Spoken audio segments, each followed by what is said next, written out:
Assalamualaikum and a very good day to everyone. So we are from Group 18 and today we're going to present about Chapter 2 of Sociology of Deviant Behavior, which is Deviant, Event and Social Control. Next. So this is our team members and my name is BINTI EUSOF and my team member is ELLYE, MAUREEN, ANAK, SAGUH. Next. So this is our table of contents and we're going to present to you all about 5 subtopics. First, deviant event. Second, social control, or as an example of social control, the origin of social control, and summary. So I'm going to present to you all. So the first one is deviant events. So deviant events consists of 4 points, which is the first one is deviant roles, 2 deviant spaces, 3 deviant acts over times, and 4 deviant acts and victims. So what is deviant events? So deviant events means like deviant events means doing things that break the rules or go against what's expected in our society. So it's basically the behaviors that violate social norms, and these behavior can involve both physical behavior and verbal behavior, and it's usually involve a deviant, which is the pelaku, and a victim, the mangsa, and the circumstances that brought them together into the deviant events. So it can include factors such as the history between the deviant and the victim, which is the past experience, the physical location where the deviant act occurs, and the roles that individuals play in everyday life. Next. So the first one is deviant roles. So deviant roles refers to social roles that people take on when they engage in behavior that are considered deviant. So deviant acts is not spontaneous. So mostly deviant acts do not just happen out of nowhere.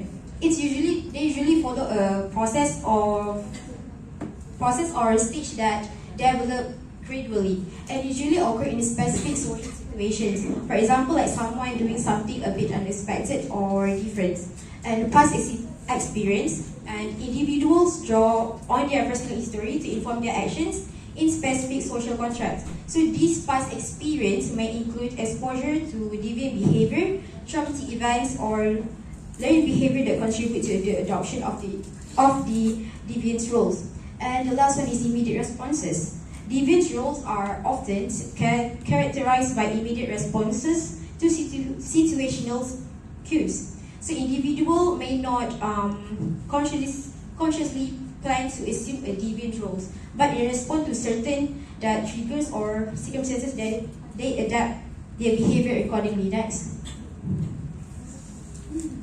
So the second one is deviant places. So it refers to the physical location usually linked with the deviant events. So in the 1920s, researchers of University of Chicago, Clifford Charles and Henry Mackey, find a relationship between delinquency and certain areas of the city. So this marked the beginning of a deeper explorations into the influence of the physical location on the deviant behavior. So moving forward to 1987, Stark has theorized a relationship between the Deviant Act and a certain type of a community with high population densities and crowded housing conditions. And mostly conventional crimes, they happen in cities and in some neighborhoods. So they emphasize the role of neighborhoods in deviance. So killings and schools in 1996 often observed that as a neighborhood decay into disorder, they often become a hotspot for various forms of deviant behaviors and including conventional crimes. So now let's focus on critical factors, which is the first one is substantial poverty, where the lack of economic opportunities that contribute to criminal activities. And neighborhoods that face economic challenges and lack opportunities are more prone to criminal activity. So high poverty levels contribute to an environment where individuals may turn to deviant as a means of survival or escape. And the second one is extensive physical deteriorations. So for example, in areas with abandoned building, graffiti vandalisms, such as broken windows and overall urban decay have the significant negative perceptions of the community, impact property value, and create an environment conducive to various social issues, including crimes, which is a deviant act. Next. So the third one is the deviant act over time. So the deviants may learn to commit the deviant acts over a long period of time through a process of realizing pleasure and adventure from committing successive acts. So for example, the adult robber may have begun his or her career in adolescence with minor youth gang delinquencies and other risk-taking activity. So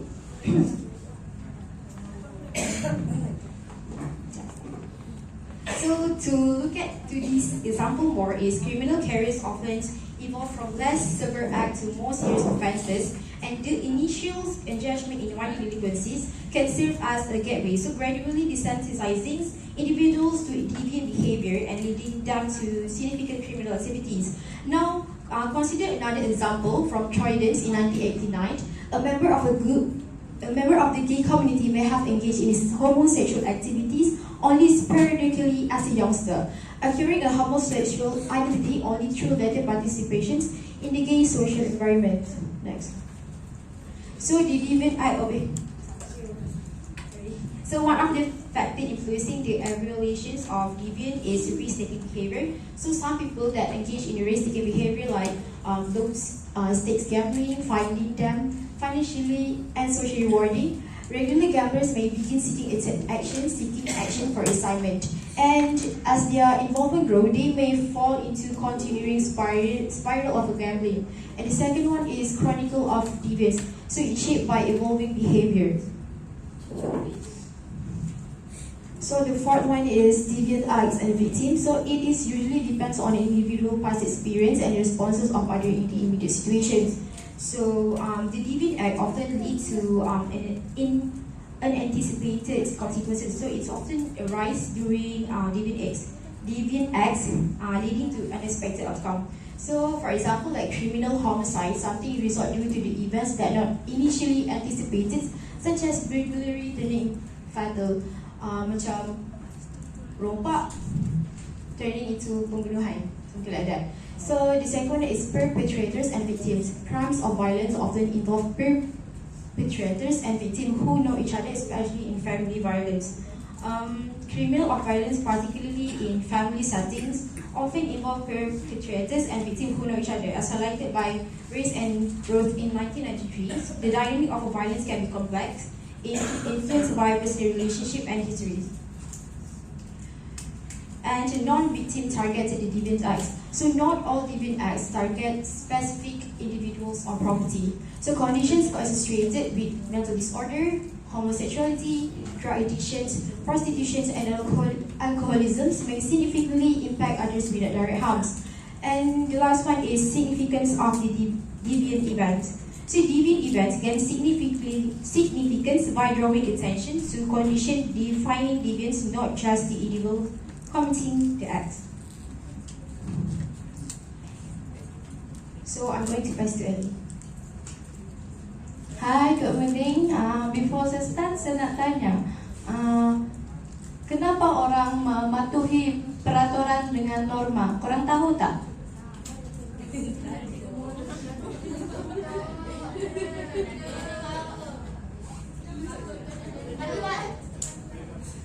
Macam untuk mematuhi benda tu untuk jadi lebih teratur, lebih macam tertib lah.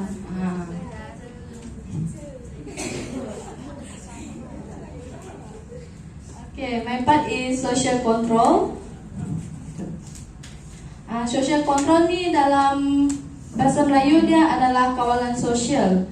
Kawalan sosial tu adalah tindakan seseorang masyarakat yang menentukan tindakan orang lain. Dia merujuk kepada percubaan masyarakat untuk mengawal pemikiran dan tingkah laku manusia. Tujuannya adalah untuk memperbaiki tingkah laku penyimpangan. Penyimpangan ni adalah deviance yang Dina explain tadi. Okay, social control ni ada dua proses, iaitu internalization process and sensation process. First process is this one, process in which norms become part of an individual personality. When people believe that norms are useful and appropriate, generally people will follow it. Mechanism of social control such as custom, tradition, belief, attitude, and value through interaction with others. People conform to the norms because they have learned all the content of those norms and accept the norms in their daily life. Process to teach the person to avoid process of deviance. Next. The second process is sanctioning process. Process of social reaction to behavior. This process can be negative or positive, which negative sanction is a punishment used discourage undesired behavior, while positive sanction is an action that rewards behavior that encourage conform to norms. This process is classified with two sources, which is informal and formal sanction. Both do not act independently from one another and useful in influencing behavior. Next. So this is the example for formal and informal sanction. The first one is raise in job salary, medal in the army, certificate and promotion. For negative one is imprisonment, dismissal from a job, excommunication from a church. Excommunication ni adalah pengucilan. Pengucilan ni macam hukuman yang diberikan kepada pelaku yang melakukan dosa-dosa tertentu. Informal for positive one is praise, encouragement, smile, handshake. Informal for negative is criticism, spanking a child while holding affection, and negative gossip. Next. There's two types of social control, which is formal social control and informal social control. Next. Formal social control involves an organized system of reaction from agency and organization that use law enforcement sanctions such as fine and imprisonment to enact social control. Agencies that are involved are church, business, and labor group, educational institution, and club. The state all impose sanctions outside the criminal law to control violation of the law by business organization.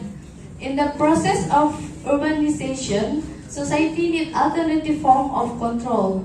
This alternative involve action by third parties such as police and court. Monetary payment, court order, and revocation of license are subject to administrative sanction and civil action. The state may revoke the license of professionals such as doctor, lawyer to practice. Next.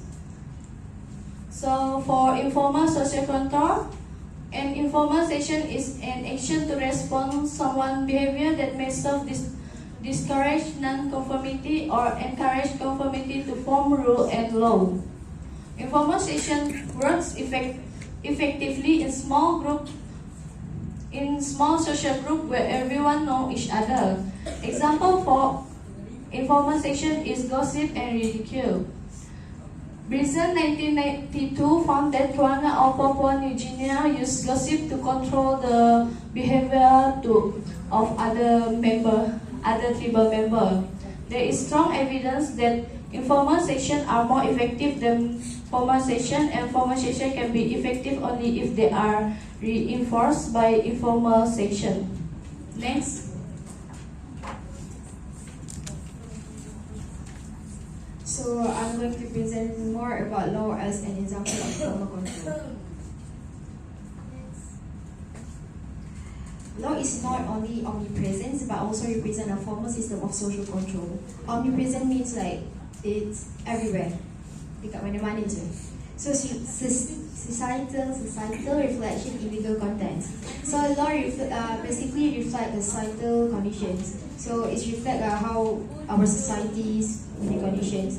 For example, in the United States, legal development has centers around issues like states' rights, slavery, economic development, and the Constitution's role in protecting civil rights.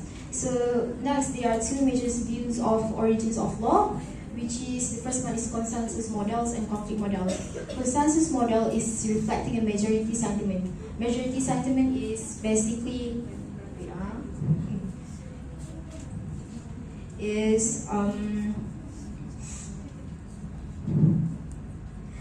agreement in the judgment or opinion reached by a group as a whole. And conflict models is reflecting successful actions by certain groups with enough power to legislate according to their interests.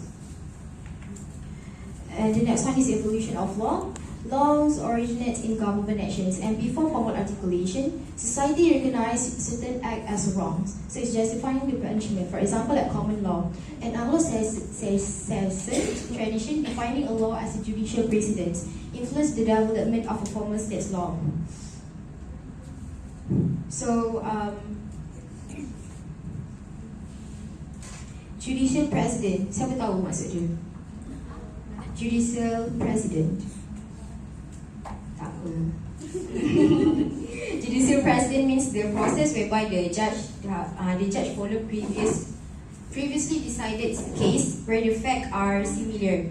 So macam before ni mahkamah ada mahkamah ada yalah case kan, ada satu case mahkamah decide, and when itu previous case lah, and in present case they follow the previous case punya judgment.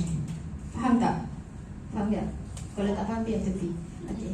So conflict in legal developments, law related to criminal acts often stems from conflict among societal groups. So conflict is a normal feature in a social life, influencing the lawmaking process. So historical analysis reveals that statistics, embezzlement, and vagrancy evolved through conflict processes driven by economic and political or social interests. So in this slide, basically it tells that law originate from society recognition of wrongful acts. Common law and states law evolution demonstrate the dynamic nature of the legal systems. Conflict in society contribute to the development of law to address emerging challenges. So what kinds of problem can the law solve?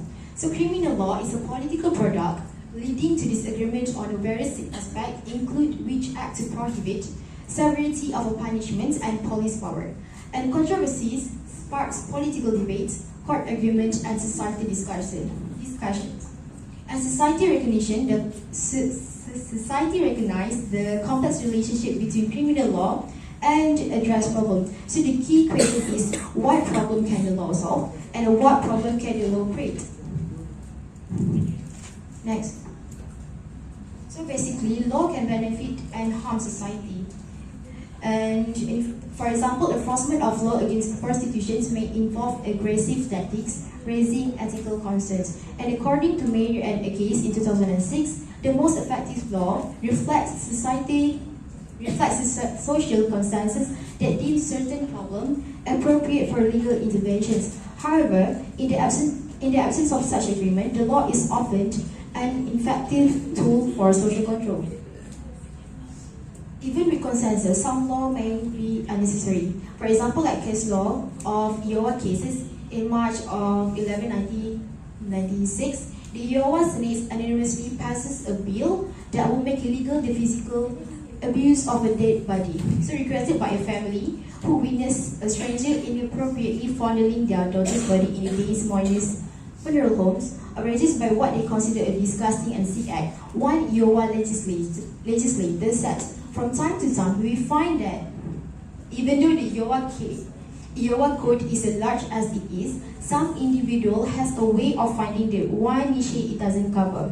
So it is doubtful that the law will keep such behavior from happening again, if only because it is doubtful that the crime occurred because there was no law against it. So the point here is that sometimes people break the rules not because there is no rules, but because they choose to ignore them. So in the same way, just having a law might not always stop someone from doing something wrong lah. So the statement is saying that it's not guaranteed the law will prevent the bad behavior because the problem might not be that. So clearly that law cannot solve every behavior problem. Even if everyone agrees that specific behavior represents a problem, legal scholars suggest a few categories of determining problems the law should address. So, according to John's Primer, the problems that the law should address consist of harm to other. Second, according to Packer, the problem must violate the moral belief of a large number of people. And the last one, enforceability by the state. And violent disapproval by the law holds societal value, even if the law may not directly alter crime contributing. Law sends a strong message against illegitimate violence. In unclear cases, society must carefully decide what acts should be illegal and apply legal control with care. So this is example of legal sanction.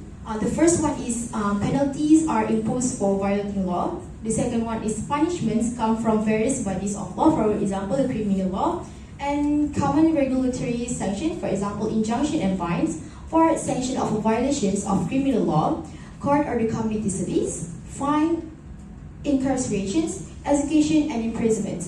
And the fourth is alternative to imprisonments are community supervisions and parole after imprisonment, house arrest with electronic monitoring, and restorative justice program. And six, specific sanction specific sanction developed for certain offenders and circumstances. And the last one is court may order offenders to pay restitutions or medical bills for their victims.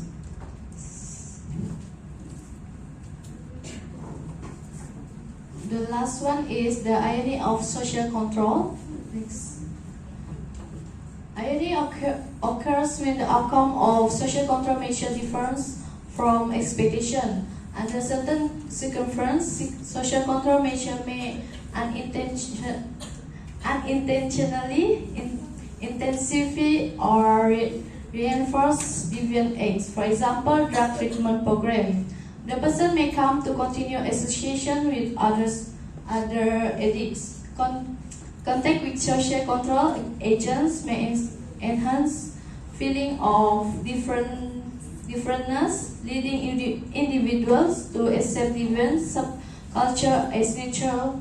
This contact even influence some deviants to continue the association with others deviants and their deviant conduct. Next. Deviants got two, which is primary deviance and secondary deviance. The first one is do not form deviant self-concept and they tend to not identify with deviant role. For example, physician unethically pursuing patient for unnecessary medical service. The second one is developed when the deviant role in reinforced through further participating in a deviant subculture. For example, a casual drug user become immersed in addict subculture. The effect of secondary deviance is minimizing of stigma, commitment to deviance trapped in deviant roles. Social control effort can sometimes complicate deviance problem. Social control may not effectively inhibit deviance. Some form of deviance arise from change within a group to establish social control. Next.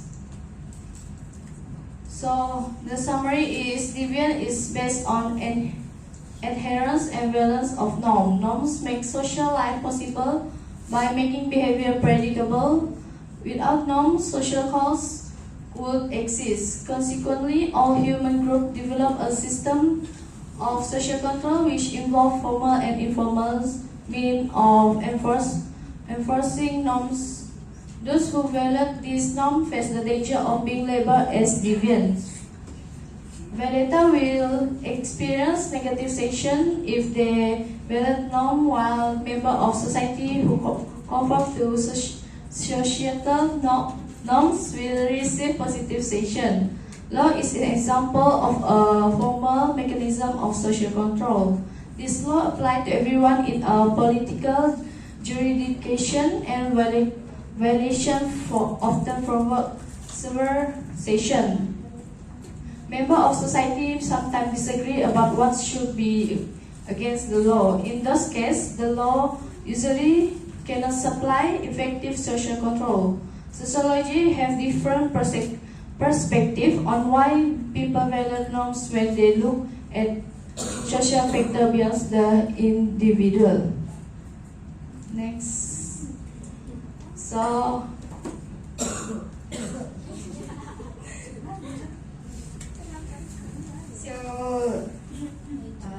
that's all for today, and we're going to move to Q&A sessions.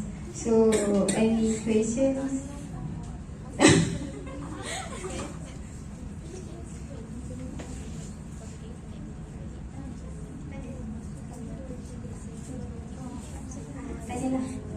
Tanya apa-apa, tapi jangan susah sangat. Tanya. Dosa. Ada soalan tak?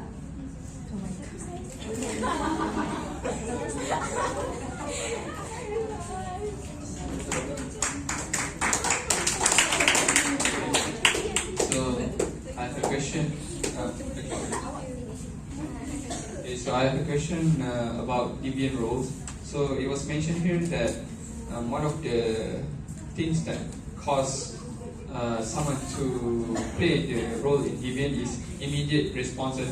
So earlier you mentioned that there are circumstances that will put someone to commit to deviant acts. Can you give me a few examples of it? So let's say like Kasim, right? Like he looks like a nice guy.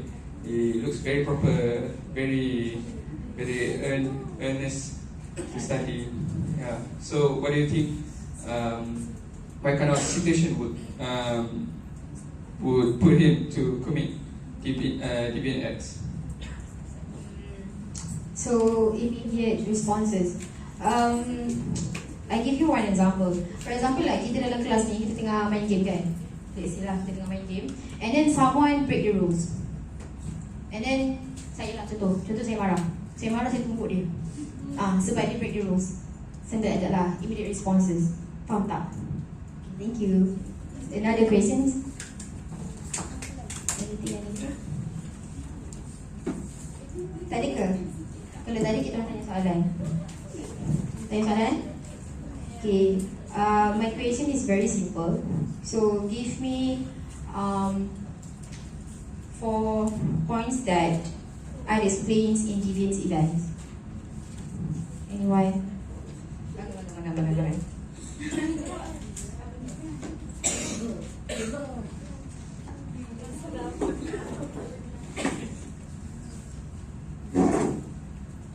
1 is deviant role. Number 2 deviant place. Number 3 the deviant act over time. Number 4 is deviant act and Thank you.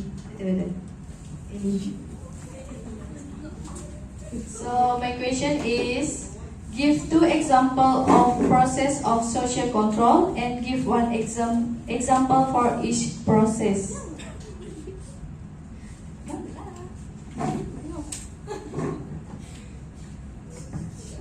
Jawapan dia internalization process and sanctioning process.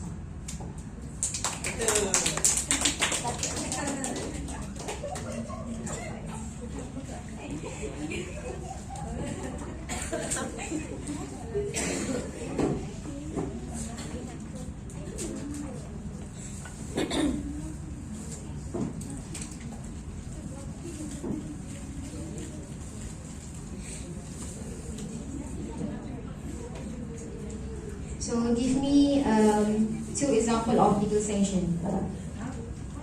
2 examples of legal sanctions. 2 je. Ada dalam slide. Ada banyak jajan ni nak bagi. Kita orang nak habiskan stok. Korang boleh ambil semua. Anyone? Legal sanction.